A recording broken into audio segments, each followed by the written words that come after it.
চলো আজকে আমরা শিখব গ্লাস ঘটি হাতা, কিন্তু একটু নতুন ধরনের। দেখো এখানে কিছু টুকরো আমার কাছে কাপড় আছে, সেইগুলো দিয়ে কিন্তু হাতাটা তৈরি করব।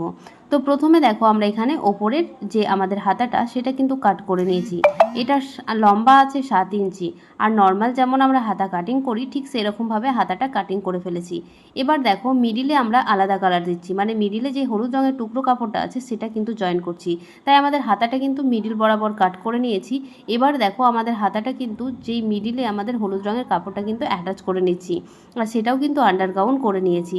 দুই সাইডে কিন্তু আমরা আন্ডারগাউন করে নেব, যাতে আমাদের সেলাই মার্জিনটা দেখা না যায়। আর প্রতিটা কাজই তোমরা যদি একটু ধৈর্য ধরে করো তাহলে কিন্তু হাতের কাজ কিন্তু তোমাদের ক্লিন হবে, এবং হাতের কাজটা যত ক্লিন হবে কাস্টমার তত পছন্দ করবে, তোমার নিজেরও ভালো লাগবে। আর এমনিতে সেলাইয়ের কাজটা কিন্তু খুবই ধৈর্যের, তাই ধৈর্য ধরে যদি করো তাহলে কিন্তু তোমরাও খুব সুন্দরভাবে ফিনিশিংয়ের সঙ্গে কাজ করতে পারবে। তাই দুই সাইডে দেখো আমাদের অ্যাটাচ হয়ে গেছে।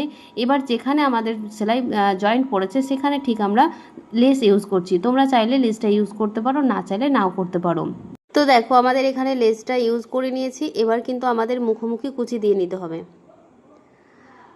আর সেলাই দেখো প্রথমত আমাদের কি করতে হয়, ধৈর্য ধরে কিন্তু বেসিকটা শিখে নিতে হয়, তারপর ডিজাইন কিন্তু অটোমেটিক আমাদের মাথাতে চলেই আসে।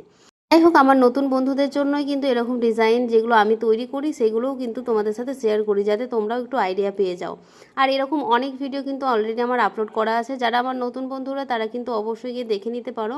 এবং এর ফুল ভিডিওগুলোও কিন্তু দেওয়া আছে। ফুল ভিডিওতে কিন্তু এই যে ব্লাউজটা পুরো কমপ্লিট দেওয়া আছে, এটা একটা মধুবালা ব্লাউজ, তোমরা কিন্তু দেখে নিতে পারো। টুকরো কাপড় দিয়েও যে সুন্দর একটা মধুবালা ব্লাউজ করা যায় সেটা কিন্তু তোমরা দেখে নিতে পারো, ফুল ভিডিও অলরেডি দেওয়া হয়ে গেছে। তো এবার দেখো আমরা যে হলুদ রঙের কাপড়টা ছিল সেটা দিয়ে কিন্তু আমরা বেল্ট করছি, এটাও কিন্তু আমরা আন্ডারগাউন সেলাই করে নিলাম। দেখো আমাদের ভেতরে কিন্তু কোনো রকম মার্জিন দেখা যাচ্ছে না। এবার দেখো বাকি যে কাপড়টা আছে সেটাকে সমান করে আমাদের কেটে নিতে হবে। কেটে নেওয়ার পরে দেখো মোহরের দিকটা কিন্তু আমরা ভাঁজ করে এখানে সেলাই করছি। এটাও কিন্তু আন্ডারগাউন করা যেত, কিন্তু এখানে আমি ভাঁজ করে সেলাই করে নিচ্ছি। আর এখানেও দুই সাইডে কিন্তু আমরা লেসটা দিয়ে নেব। লেসটা দিয়ে নিলেই কিন্তু আমাদের হাতাটা একদম কমপ্লিট হয়ে যাবে। দেখো ভেতরে কোনো রকম কিন্তু মার্জিন দেখা যাচ্ছে না। এবার দেখো এখানেও কিন্তু আমরা লেসটা ইউজ করছি, একদম যেখানে সেলাই আমাদের সেলাই জয়েন্ট পড়েছে সেখানে সেখানে কিন্তু আমরা এখানে লেসটা ইউজ করছি।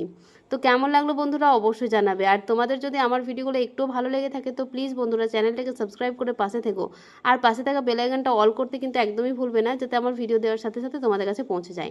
তো এই ব্লাউজটা পরে কালকে অবশ্যই তোমাদের সামনে আসছি। ব্লাউজটা কেমন হয়েছে, কেমন ফিটিংস হয়েছে সমস্তটাই নিয়ে কালকের ভিডিওতে কিন্তু অবশ্যই আসছি। তো চলো বন্ধুরা আজকের মতন টাটা, দেখা হচ্ছে আবারও নতুন কিছু নিয়ে।